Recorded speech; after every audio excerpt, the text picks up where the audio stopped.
welcome to Young Kizzy, the one YouTube channel. If this is your first time on my YouTube channel, please subscribe to my YouTube channel by clicking on the red subscribe button down below and turn on the bell icon. Tell me what you think about this video in the comment section.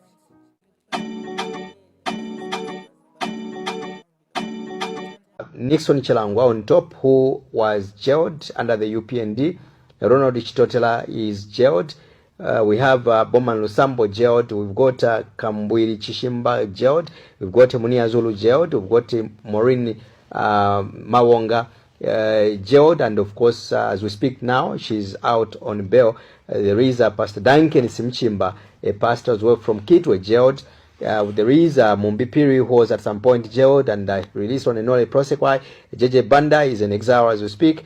Given Louis Katuta rather in court. Dr. Fred Membe of the Socialist Party is in court as we speak today. We've got Kasonde Mwenda jailed. Rafael Nakachinda in court and jailed as well. Emmanuel Mwamba in exile. We've got Brebina Changala in court. We've got Binu Mpundu in court. We've got Savoy Imboila arrested and out.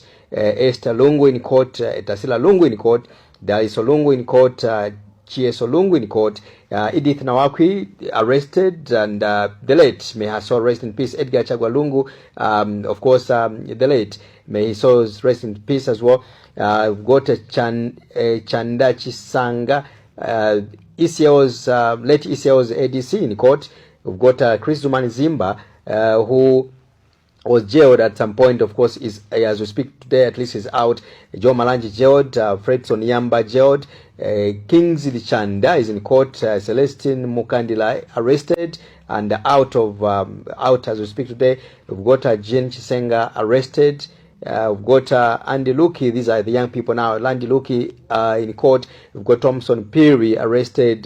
Jason Mwanza arrested from the John Z family. Thomas Zulu from the Gen Z family arrested. Thompson Luzende arrested. We've got Chanda Chikwanka from the Gen Z family arrested. Luzende, of course, from SSP. As I mentioned earlier on, Derek Chilundika from the UPND arrested. Dr. Magwende from that's former PS, Minister of Information, arrested. We've got Amos Chanda from the UPND arrested and of course set free. Faith Msonda, business lady, arrested. We've got Dan Pule arrested. We've got Peter Chanda arrested, out. Waimi Kapwepwe arrested. We've got Study Mwale arrested. We've got Stephen Kampiongo arrested and out. Kampiongo's wife jailed. We've got Thomas Ziambo is arrested and in court. List goes on and on and on, and of course more names might have been left out.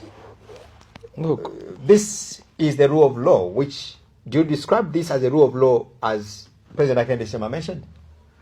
The rule of law in this country has been diluted, and when you look at that entire list, 90% of it doesn't speak to the rule of law.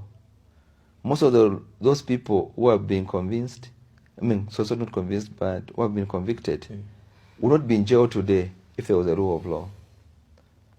Look, how do you explain a scenario where you're accusing Honorable Nixon Chilango, a differently abled person, that he would get a matchbox and get some petrol and lit some vehicle and set some vehicle ablaze, and then he ran away.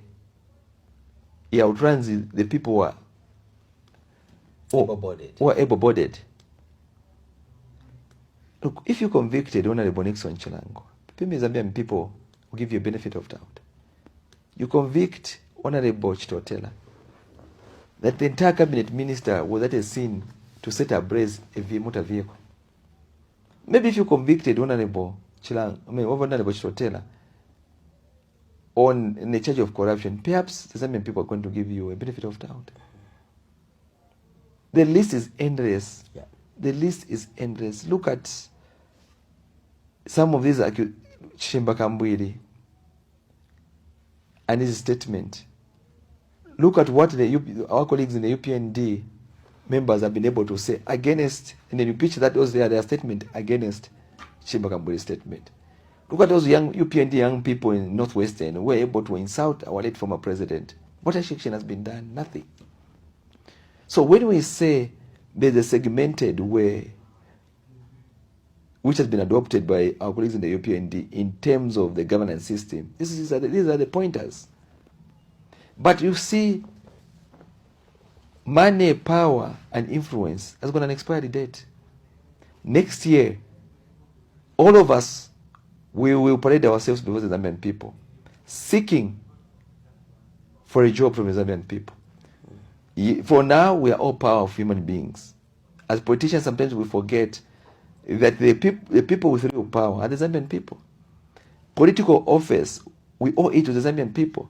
But when we're engaging the Zambian people and the ordinary person on the street, we get to present ourselves as though we are the one with power, and yet the power that we carry is a borrowed power. And I want to appeal to the Zambian people that next year, please, like the people in Malawi, let's rise to the occasion. Right now, there is the so-called pre-voter registration exercise taking place. Let's participate.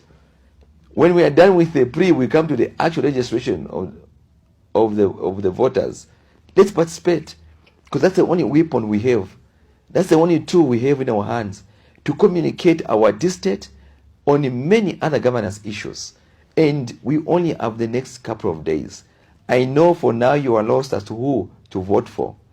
We are available. Just in case none of the political players are meeting your expectation, I have faith in the Lordship of our good Lord, that even at the very last moment or minute, is going to raise a voice of reason. It's going to raise to a leadership that will respond to your aspiration. But one thing that I know, that next year there's need for change. In 2021, we had change without real change. But in 2026, we need to effect some meaningful change.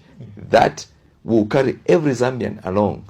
That was going to unite the entire nation. Right now, the nation is divided. And there's a couple of evidences that we can point to, but I don't think we have the luxury of time to be able to dwell on those issues. But it's public knowledge. We all know where we are sitting as a nation. I can only hope and pray that the good Lord will give us the grace to be able to move into some useful direction. There's a perception. Oh my goodness.